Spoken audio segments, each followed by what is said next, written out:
Vous savez ce qu'on dit sur le diable qui se cache dans les détails. Eh bien, le mien se cachait dans l'historique du navigateur. Il y a 3 mois. Je pensais avoir le mariage parfait. Ma femme semblait supportive, compréhensive, et même encourageante envers mes week-ends de pêche et mes soirées de poker du jeudi avec les gars. Mais la perfection, comme je l'ai appris, n'était qu'un autre mot pour la tromperie. Cela a commencé par de petits commentaires, des observations innocentes qui ont lentement érodé tout ce que j'aimais. Ne penses-tu pas que passer tous les samedis au bord du lac est un peu excessif demandait-elle, en inclinant la tête avec cette expression inquiète qu'elle avait perfectionnée. Peut-être pourrions-nous faire quelque chose ensemble à la place. Au début, je pensais qu'elle me manquait simplement. Qui ne voudrait pas passer plus de temps avec son conjoint? Alors j'ai réduit. Un samedi est devenu un samedi sur 2. Les soirées de poker du jeudi sont devenues des affaires bimensuelles. Je me disais que j'étais attentionné, mature, que je mettais notre relation en premier. Puis sont venues les suggestions sur mes amis. Ils semblent si intenses avec les sports, n'est-ce pas? Tout ce hurlement devant la télévision. Elle fronçait le nez comme si elle avait senti quelque chose de désagréable. C'est presque primitif. N'est-ce pas primitif? Ce mot m'est resté en tête parce qu'il semblait délibéré, calculé. Mais j'ai repoussé ce sentiment. Le mariage est une question de compromis. N'est-ce pas de croissance ensemble, d'évolution? Peut-être avait-elle raison de calmer les choses. La vraie révélation est passée venue un mardi soir quand elle a laissé son ordinateur portable ouvert sur le comptoir de la cuisine. Elle était montée à l'étage pour prendre une douche. Et une notification est apparue de quelque chose appelé Evolved Women's Circle. L'aperçu du message était juste assez visible pour attirer mon attention. Mise à jour sur le Project Reformation. Semaine 8. Project Reformation. Mon sang s'est glacé. Je n'aurais pas dû regarder. La vie privée dans le mariage est sacrée. Sacrée, ou du moins c'est ce qu'on m'a dit toute ma vie adulte. Mais quelque chose dans ces mots a déclenché tous mes instincts. J'ai ouvert le navigateur et je me suis retrouvé face à une discussion sur un forum privé qui m'a fait chuter l'estomac. La voilà, postant sous le nom d'utilisateur Transforming Tradition, partageant des mises à jour détaillées sur sa campagne systématique pour éliminer ce qu'elle appelait mes comportements masculins problématiques.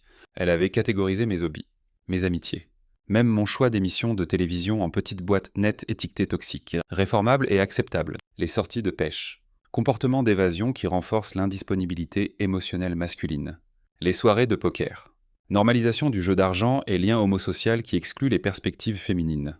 Même ma routine matinale de vérification des scores sportifs était listée comme renforçant les hiérarchies masculines compétitives.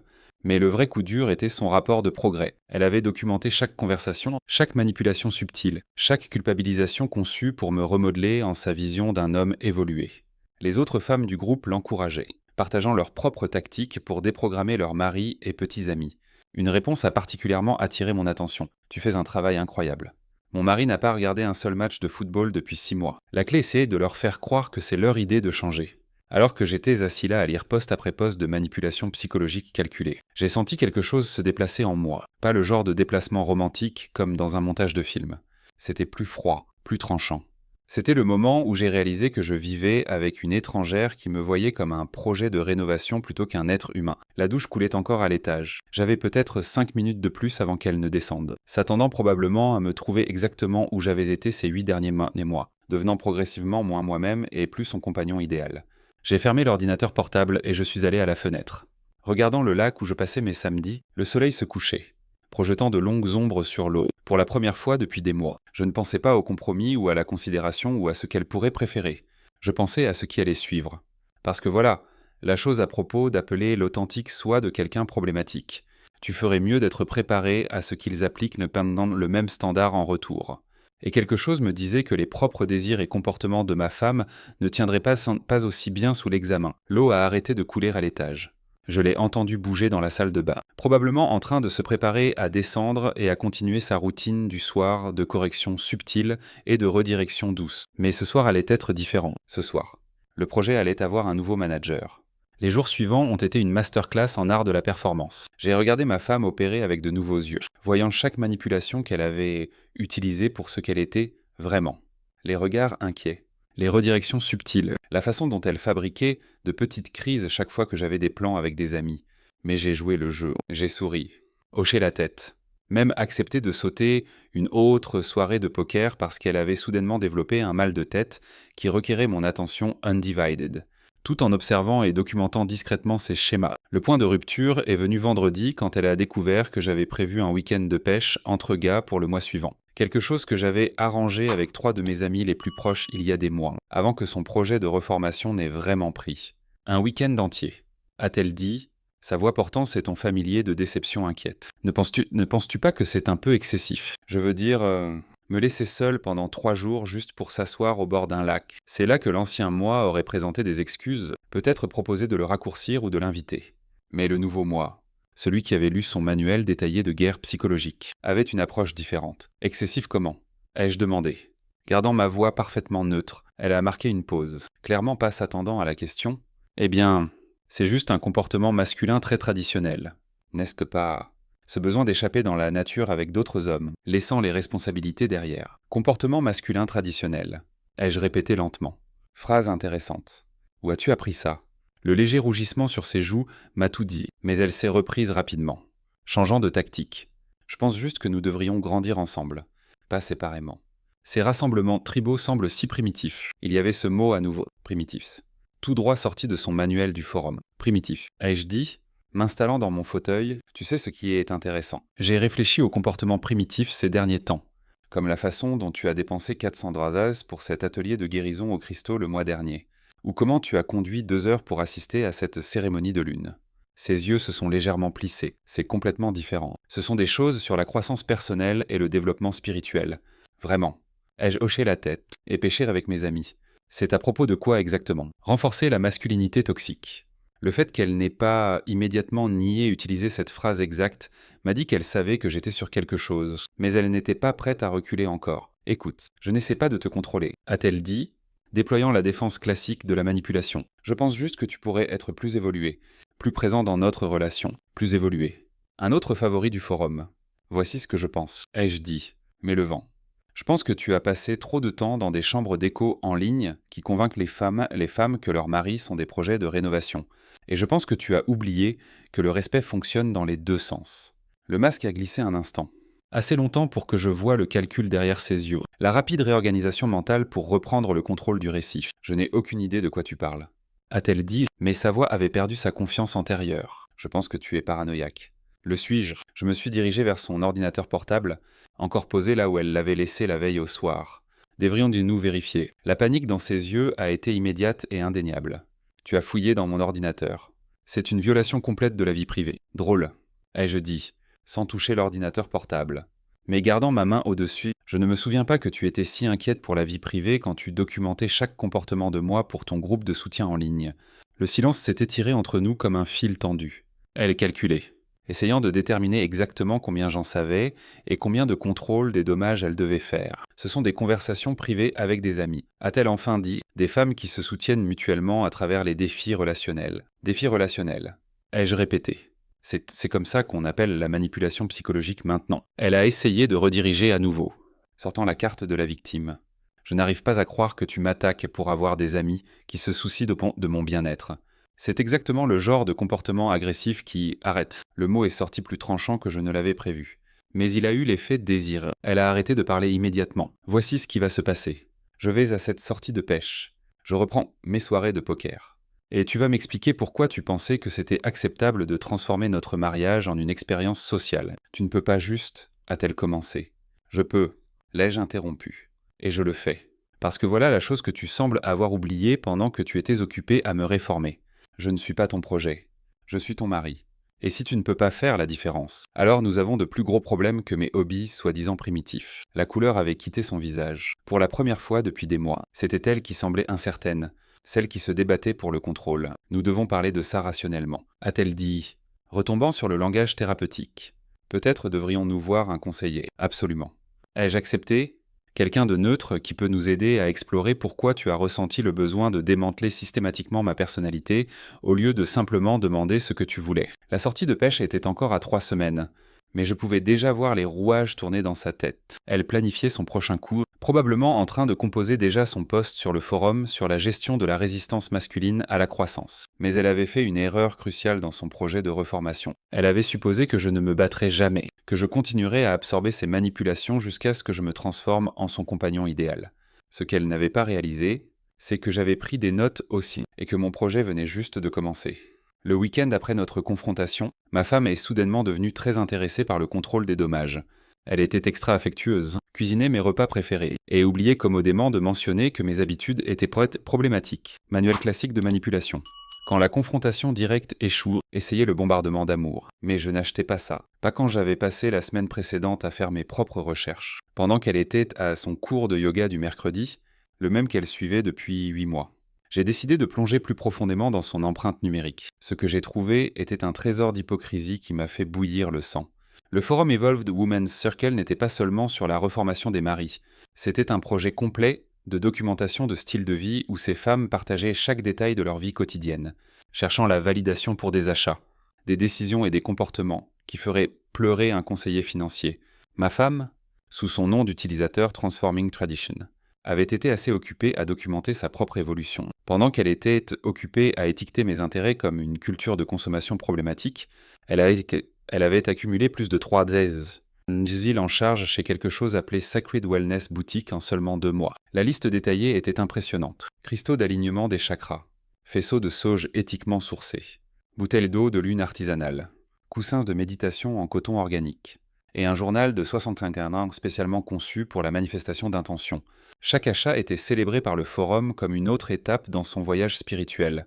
Mais la vraie mine d'or était un document que j'ai trouvé dans son stockage cloud intitulé Life Optimization Project. Ce n'était pas seulement sur moi. C'était un plan complet pour restructurer toute notre existence selon son nouvel éclairage. Phase 1 était modification du comportement masculin. Ma réformation, qu'elle avait documentée avec une précision scientifique. Chacun de mes hobbies était évalué pour son potentiel évolutif et assigné un calendrier pour l'élimination ou la transformation. Phase 2 était réalignement financier, redirigeant notre budget ménager loin de ce qu'elle appelait des dépenses ego-driven vers des investissements expansifs de conscience. Traduction. Plus d'argent pour mes intérêts. Plus d'argent pour ces folies spirituelles d'achat. Phase 3 était la vraie révélation. Curation du cercle social.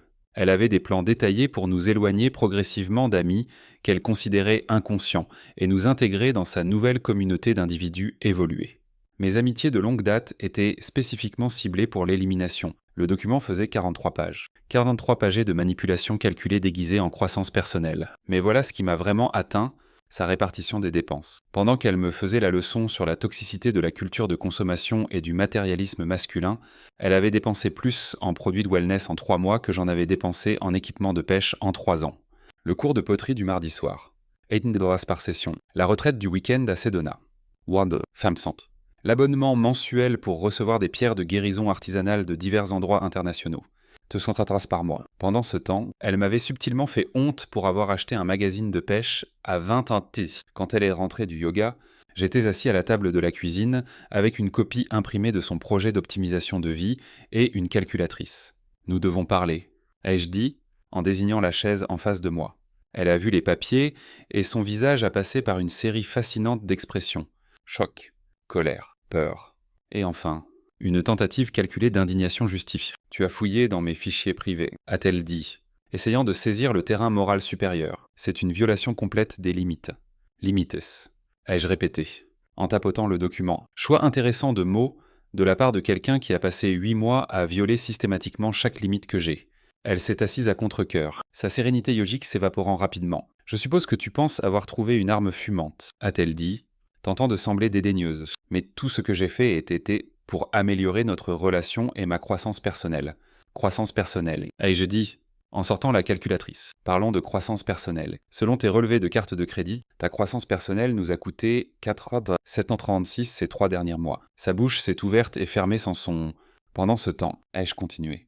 Tu m'as systématiquement fait honte pour dépenser de l'argent sur des hobbies qui coûtent peut-être $200 au total dans la même période. Aide-moi à comprendre les maths ici. Ce sont des investissements dans mon développement spirituel. A-t-elle dit, mais sa voix manquait de conviction. Tu ne comprendrais pas, parce que tu n'es pas au même niveau de conscience. Niveau de conscience, ai-je ri, mais sans humour. N'est-ce pas le même niveau de conscience qui justifie de dépenser $300 en cristaux tout en appelant mon équipement de pêche un gaspillage matérialiste. Elle a essayé de se reprendre. Passant au récit de la victime. Je n'arrive pas à croire que tu attaques mon voyage spirituel. C'est exactement le genre de masculinité toxique qui... Arrête. Ai-je levé la main? Nous n'allons plus faire ça. Le gaslighting. La manipulation par buzzwords, le jeu de la victime. C'est fini. J'ai glissé une autre feuille de papier sur la table. Voici la phase 3 de ton projet d'optimisation. La partie où tu élimines systématiquement mes amis et me forces dans ta communauté spirituelle. Souhaites-tu expliquer comment ça concerne la croissance personnelle? Elle a regardé le papier comme si c'était un serpent. Tu prends tout hors contexte. Le fais-je parce que ça me semble assez clair. Tu as planifié les 2 prochaines années de ma vie sans te soucier de ce que je pourrais vouloir. Tu as documenté chaque comportement de moi comme si j'étais un rat de laboratoire. Et tu as fait tout ça en dépensant de l'argent comme de l'eau pour tes propres intérêts. Le silence s'est étiré inconfortablement. Enfin, elle a essayé une dernière manipulation. Peut-être devrions-nous faire une pause dans cette conversation, a-t-elle dit avec sa voix thérapeutique. Tu es clairement très en colère. Et la colère rend la communication constructive difficile. Tu as raison, ai-je dit, mais le vente. Je suis en colère. Mais pas pour les raisons que tu penses. Je suis en colère d'avoir laissé ça durer 8 mois. Je suis en colère d'avoir commencé à douter de moi au lieu de faire confiance à mes instincts. J'ai ramassé les papiers. Mais je ne suis pas assez en colère pour prendre de mauvaises décisions. Je suis assez en colère pour en prendre de très bonnes. Qu'est-ce que ça veut dire? A-t-elle demandé. Et pour la première fois, j'ai entendu une incertitude génuine dans sa voix. Ça veut dire que ton projet d'optimisation vient d'avoir un nouveau directeur. Ai-je dit? Et la phase 1 commence demain. Le jeudi matin a commencé avec ma femme tentant de prétendre que notre conversation de la veille n'avait jamais eu lieu. Elle a fait du café, a fredonné doucement en se préparant pour le travail, et m'a même donné un baiser d'au revoir comme si nous vivions encore dans son fantasme soigneusement construit. Mais j'avais passé la nuit à planifier, et sa performance n'allait pas dérailler ma nouvelle approche. Quand elle est rentrée ce soir-là, elle m'a trouvé assis dans le salon avec un cahier et nos relevés mensuels de carte de crédit étalés sur la table basse. Qu'est-ce que c'est que tout ça? A-t-elle demandé, essayant de sembler décontractée, tandis que ses yeux balayaient nerveusement les papiers. Du temps de qualité. Ai-je dit? Tu sais comment tu as été inquiète pour mes comportements primitifs. Eh bien, j'ai réfléchi à tes comportements avancés. Spécifiquement, comment nous pouvons les optimiser? Elle a posé son sac lentement. Je ne comprends pas. Bien sûr que si. Tu as passé des mois à analyser chaque aspect de ma vie pour des opportunités d'amélioration. Maintenant, c'est ton tour de bénéficier du même niveau d'attention et de soins. J'ai pris le premier relevé. Commençons par ce cours de poterie et tant de vases tous les mardis pendant 6 mois. Ça fait presque 2 ans. Tolzi. Aide-moi à comprendre comment ça s'aligne avec nos objectifs financiers. C'est complètement différent. A-t-elle dit immédiatement. L'art, c'est thérapeutique. C'est à propos d'expression créative. Anne. Est-ce que le cas cependant? L'ai-je interrompu doucement? Parce que selon tes posts sur le forum, tu n'as jamais vraiment fini une seule pièce. Tu l'as décrit comme une pratique de présence méditative. Donc nous payons 80 par semaine pour que tu joues avec de l'argile. Son visage a rougi. Tu es réducteur. Le suis-je? Explorons ça. J'ai pris un autre relevé, Sacred Wellness Boutique, $350 le mois dernier seulement. Aide-moi à comprendre le but évolutif de dépenser autant pour ce qui semble être des roches décoratives. Ce sont des cristaux de guérison, a-t-elle claqué. Et le fait que tu ne vois pas leur valeur prouve juste combien de travail tu as encore à faire. Travail. Ai-je répété pensivement. Perspective intéressante. Donc quand je dépense de l'argent sur des choses que tu ne comprends pas, c'est du matérialisme toxique. Quand tu dépenses de l'argent sur des choses que je ne comprends pas, c'est la preuve que j'ai besoin de plus de travail. Elle a ouvert la bouche pour répondre. Puis l'a fermée. Creusons plus profond. Ai-je continué. En tournant une page de mon cahier. Cette retraite du week-end à Sedona. Padada. 500 pour. Et je cite ton post Instagram. Te reconnecter avec ton énergie féminine divine. Comment mesurons-nous exactement le retour sur investissement pour l'énergie féminine divine? Tu te moques de quelque chose de sacré pour moi, a-t-elle dit, sa voix montant. Pas moqueur. Ai-je corrigé? Appliquant le même cadre analytique que tu as utilisé sur mes intérêts, souviens-toi quand tu as remis en question si mes sorties de pêche étaient des dépenses justifiables.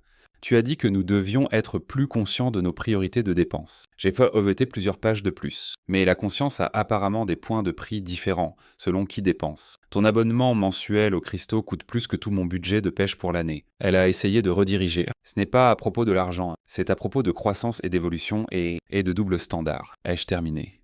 Soyons honnêtes sur ce que c'est. Tu as créé un système où tes intérêts sont automatiquement valides et les miens automatiquement suspects.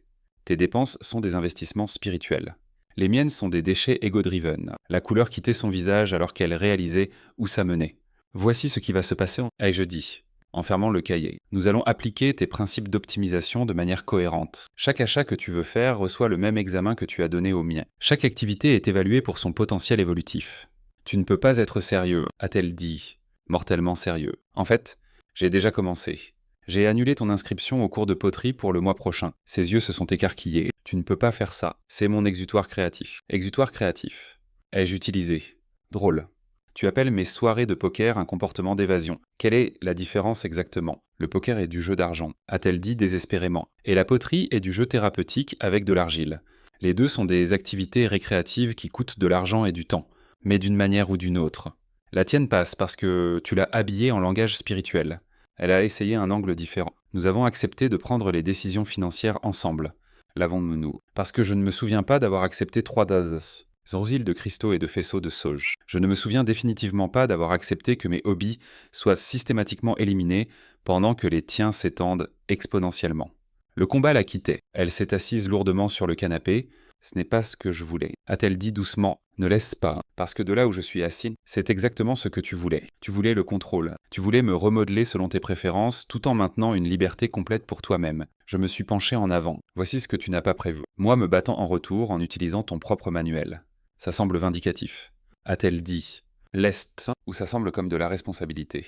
Tu as passé des mois à documenter mon comportement et à appliquer de la pression pour le changer.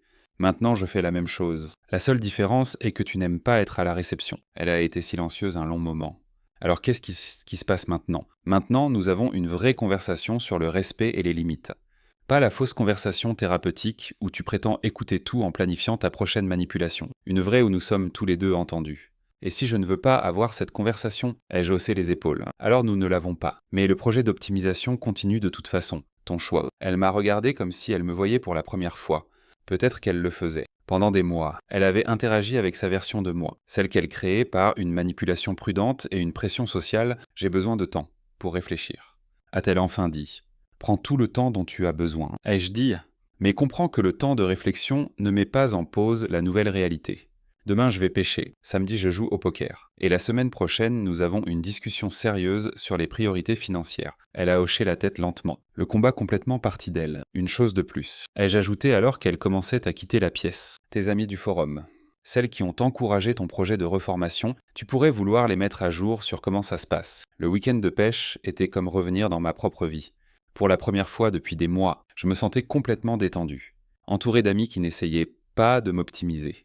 Quand je suis rentré dimanche soir, ma femme m'attendait avec ce que je ne peux décrire que comme une performance. Elle avait nettoyé la maison, préparé mon repas préféré, et porté la robe que j'avais complimentée pendant notre lune de miel. La transformation était si dramatique qu'elle aurait été impressionnante si elle n'était pas si transparent manipulatrice. Comment était ton voyage? A-t-elle demandé avec un intérêt exagéré. Primitif et toxique. Ai-je dit avec un visage sérieux. Exactement comme annoncé, la blague lui est passée complètement au-dessus de la tête. Elle a lancé une routine élaborée de bienvenue à la maison qui ressemblait à regarder une vidéo d'otage. Mais le vrai test est venu lundi matin quand j'ai annoncé mon nouveau style de management pour ses activités wellness. J'ai réfléchi à ton cours de poterie. Ai-je dit pendant le petit déjeuner, au lieu de l'annuler entièrement. Je pense que nous devrions l'optimiser, le rendre plus intentionnel. Elle a semblé prudemment pleine d'espoir.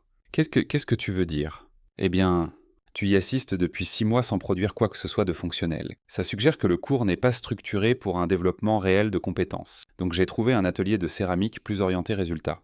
C'est seulement 40 DAS par session, et ils garantissent que tu complètes 3 pièces finies d'ici la fin du mois. Son visage est tombé, mais je ne veux pas faire de poterie fonctionnelle. Je veux explorer les aspects méditatifs du travail de l'argile. Aspects méditatifs. Ai-je répété? En sortant mon cahier. Aide-moi à comprendre comment s'asseoir dans une pièce à jouer avec de l'argile pendant 2 heures constitue de la méditation. Ne pourrais-tu pas atteindre le même état mental gratuitement à la maison? Ce n'est pas la même chose, a-t-elle protesté. L'environnement. L'énergie des autres étudiants. Le guidance de l'instructeur. L'énergie des autres étudiants. L'ai-je interrompu? Tu veux dire l'aspect social. Donc ce n'est pas vraiment de la méditation. C'est de la méditation sociale. Un groupe de soutien thématique poterie. Tu es délibérément obtus. A-t-elle dit... La frustration rampant dans sa voix. Le suis-je? Ou suis-je en train d'appliquer la même rigueur analytique que tu as utilisée quand tu as remis en question si mes soirées de poker étaient vraiment sur le jeu ou juste une excuse pour du lien masculin? Le parallèle a frappé. Je pouvais la voir reconnaître ses propres tactiques utilisées contre elle. C'est différent. A-t-elle dit faiblement. Comment? Explique la différence entre ton besoin d'interaction sociale basé sur la poterie et mon besoin d'interaction sociale basé sur les cartes. Elle ne pouvait pas. Bien sûr. Parce qu'il n'y avait pas de différence significative. Les deux étaient des activités sociales déguisées en autre chose, et les deux servaient des besoins psychologiques légitimes. J'ai aussi regardé ta collection de cristaux, ai-je continué. J'en ai compté 47 pierres individuelles, allant de 15 à 120 thalles chacune. Ça fait approximativement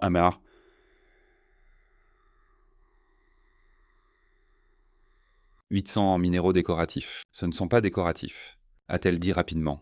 Elles ont des propriétés de guérison spécifiques. Ont-elles? Parce que j'ai fait des recherches. Et il n'y a aucune preuve scientifique soutenant la guérison par cristaux. Donc nous parlons essentiellement de roches décoratives très chères que tu crois avoir des propriétés magiques. Sa bouche s'est ouverte et fermée sans son « maintenant ». Je ne dis pas que la croyance est sans valeur. Ai-je continué? Les effets placebo sont réels, mais 800 pour des effets de placebo semble fiscalement irresponsable. N'est-ce pas? Tu ne comprends pas, a-t-elle dit désespérément. Le travail énergétique, les vibrations. Travail énergétique. Ai-je hoché la tête? Aide-moi à comprendre comment c'est différent de ma superstition sur certains appâts de pêche étant chanceux. Les deux impliquent de croire que des objets ont des propriétés au-delà de leur composition physique. La comparaison était dévastatrice, mais elle le savait. Son visage a rougi. Mes pratiques spirituelles ne sont pas des superstitions, a-t-elle claqué. Ne le sont-elles pas? Tu as une roche spéciale pour le sommeil, une autre pour la clarté, une autre pour l'abondance. Tu les arranges en patterns spécifiques et crois que ça influence la réalité. Comment est-ce fonctionnellement différent d'une patte de lapin porte-bonheur? Elle a essayé de se lever et de partir. Mais je n'avais pas fini. Assieds-toi, ai-je dit fermement. Nous n'avons pas fini d'optimiser tes choix de style de vie. Quelque chose dans mon ton l'a fait figer. Elle s'érassise lentement. Voici ce que je pense, ai-je dit. En fermant le cahier, je pense que tu as utilisé un langage spirituel pour justifier des achats impulsifs et des activités sociales. De la même façon que tu m'as accusé d'utiliser la culture masculine pour justifier les miens, la différence est que j'étais honnête sur ce que mes activités étaient. La soirée poker est la soirée poker. La pêche est la pêche. Tu as habillé les achats et la socialisation en évolution de conscience. Elle fixait la table, incapable de rencontrer mes yeux. Donc voici le nouveau plan, ai-je annoncé. Pour le mois prochain, chaque achat wellness est préapprouvé par nous deux. Chaque classe ou atelier est évalué pour son contenu éducatif réel versus interaction sociale. Et chaque pratique spirituelle est mesurée contre des alternatives gratuites. Tu ne peux pas contrôler mon voyage spirituel, a-t-elle murmuré. Je ne le contrôle pas. Je l'ai corrigé. Je l'optimise. En utilisant les mêmes principes que tu as appliqués à ma croissance personnelle, à moins que tu ne dises que ces principes étaient défectueux dès le début. Le piège était parfait. Soit elle admettait que ces méthodes de reformation étaient mauvaises, soit elle acceptait de les avoir appliquées à sa propre vie. Elle a choisi l'option 3. Elle a commencé à pleurer. Mais ce n'étaient pas des larmes d'émotion génuines, c'était des larmes stratégiques, conçues pour me faire sentir coupable et reculer. Les mêmes larmes qu'elle avait utilisées quand je remettais en question ces maux de tête qui apparaissaient mystérieusement chaque fois que j'avais des plans avec des amis. Nous n'allons plus faire ça non plus, ai-je dit calmement. La manipulation émotionnelle, la performance de victime. Les larmes conçues pour mettre fin aux conversations. Je les vois pour ce qu'elles sont maintenant. Son pleur s'est arrêté abruptement, confirmant mon évaluation. Ce n'est pas qui tu es, a-t-elle dit désespérément. Ce n'est pas l'homme que j'ai épousé. Tu as raison, ai-je accepté. L'homme que tu as épousé était un faible qui t'a laissé démanteler systématiquement sa personnalité. Mais l'évolution fonctionne dans les deux sens. Considère ça comme ma phase de croissance. La confrontation finale est venue 2 semaines plus tard. Ma femme avait clairement été en train de stratéger, probablement en consultant ses amis du forum sur comment reprendre le contrôle. Elle a choisi un vendredi soir quand j'étais détendu, pensant que je serais plus malléable après une bonne semaine. Elle avait tort. Nous devons parler, a-t-elle annoncé, s'installant dans le salon avec le genre d'expression déterminée qui me disait qu'elle avait répété cette conversation. Absolument. Ai-je accepté? En sortant un dossier que j'avais préparé, j'attendais ça avec impatience. Sa confiance a vacillé quand elle a vu le dossier, mais elle a continué. Ça est allé trop loin, a-t-elle commencé. Tu es devenu contrôlant et vindicatif. Tu utilises mes erreurs passées pour justifier un comportement cruel. Erreurs passées, ai-je répété, en ouvrant le dossier. Phrasé intéressant. Revoyons ces erreurs chronologiquement. J'ai sorti une timeline imprimée, 8 mois de manipulation psychologique systématique. Documentée dans tes propres mots. 3 phases de reconstruction de personnalité sans mon consentement. Décision financière prise unilatéralement tout en critiquant mes dépenses. Elle a essayé d'interrompre. Mais j'ai levé la main. Je n'ai pas fini. Nous avons aussi l'hypocrisie en cours. 800 en thérapie au cristaux tout en appelant mes hobbies matérialistes. Zrozil en méditation poterie tout en éliminant mes activités de soulagement du stress. Tu gardes le score. M'a-t-elle accusé? Ce n'est pas comme ça que fonctionnent les relations saines. Tu as raison. Ai-je accepté? Les relations saines n'implique pas qu'une personne garde des notes détaillées sur le comportement de l'autre pour une modification systématique. Mais c'est exactement ce que tu as fait. J'ai sorti des captures d'écran imprimées de son forum. Devrions-nous lire certains de tes posts mis à jour de la semaine 12 sur la modification du comportement masculin. Ta célébration quand tu as réussi à éliminer mon temps d'atelier. Son visage est devenu pâle. C'était long, des conversations privées. L'était-elle ? Parce que selon les directives de ton forum, ces conversations sont partagées pour aider d'autres femmes à implémenter des stratégies similaires. Tu as enseigné des techniques de manipulation émotionnelle à des étrangères. Le combat l'a quitté déjà, mais je n'avais pas fini. Voici ce qui me dérange vraiment. Ai-je continué ? Pas la manipulation elle-même, mais le manque complet de respect pour mon autonomie. Tu as décidé qui je devrais être, planifié comment me changer, et exécuter ce plan sans considérer que je pourrais être parfaitement bien tel que j'étais. J'essayais de t'aider à grandir.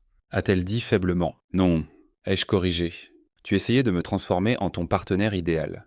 La croissance implique choix et collaboration. Ce que tu as fait était de la rénovation sans permission. Je me suis penché en avant. Mais voici la partie impressionnante. Tu t'es convaincu que tu le faisais pour mon propre bien. Tu as créé un récit entier où mon authentique soi était problématique et ta vision était éclairée. Elle fixait ses mains maintenant, incapable de maintenir le contact visuel. Donc parlons de ce qui se passe ensuite. Ai-je dit ? Tu as deux choix. Choix 1. Nous recommençons avec une honnêteté complète. Plus de projets de reformation, plus de schémas d'optimisation. Nous pouvons tous les deux être exactement qui nous sommes et prendre des décisions ensemble en égaux. Et choix 2, a-t-elle demandé doucement. Choix 2 est de reconnaître que nous voulons des choses fondamentalement différentes. Tu veux un projet de rénovation. Et je veux un partenaire. Ce ne sont pas compatibles. Le silence s'est étiré entre nous. Enfin, elle a levé les yeux. Et si j'arrête la participation au forum ? Et si je m'engage à accepter tes hobbies, ce n'est pas assez. Et je dis, parce que le problème n'est pas les comportements spécifiques. Le problème est l'état d'esprit qui a rendu ces comportements acceptables pour toi. Tu as passé des mois à me traiter comme un produit défectueux qui avait besoin d'être réparé. Elle a essayé une manipulation de plus. Je t'aime. Est-ce que ça ne compte pas pour quelque chose ? Le fais-tu ? Ai-je demandé.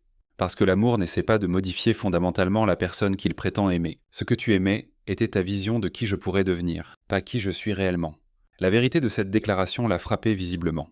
Elle s'est affaissée dans le canapé. Je n'ai jamais voulu que ça aille aussi loin, a-t-elle murmuré. Mais ça est allé aussi loin. Et la seule raison pour laquelle nous avons cette conversation est que j'ai découvert ton plan et me suis battu. Si je n'avais pas trouvé ce forum, tu serais encore en train de démanteler systématiquement ma personnalité.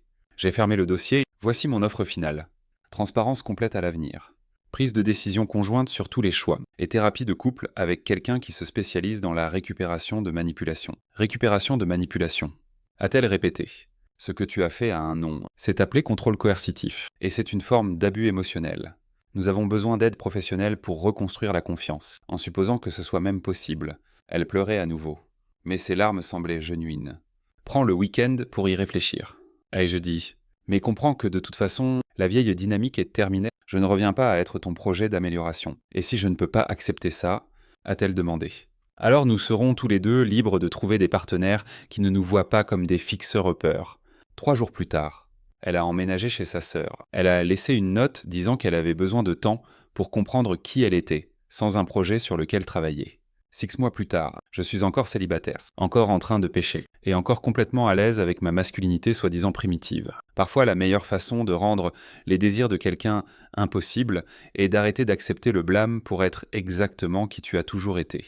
Les sorties de pêche ont repris, Poker Night est redevenu hebdomadaire, et j'ai appris que le respect n'est pas quelque chose pour lequel on négocie. C'est quelque chose qu'on insiste à avoir. Drôle comment les problèmes se résolvent d'eux-mêmes quand on arrête de tolérer le manque de respect. Notre histoire est arrivée à sa fin. Si vous avez tenu jusqu'ici, que diriez-vous de vous abonner à notre chaîne ? Ça nous aide énormément. J'ai sélectionné 2 autres vidéos pour vous que je suis sûr que vous apprécierez. N'hésitez pas à cliquer dessus. Je vous attendrai dans la prochaine histoire. À bientôt.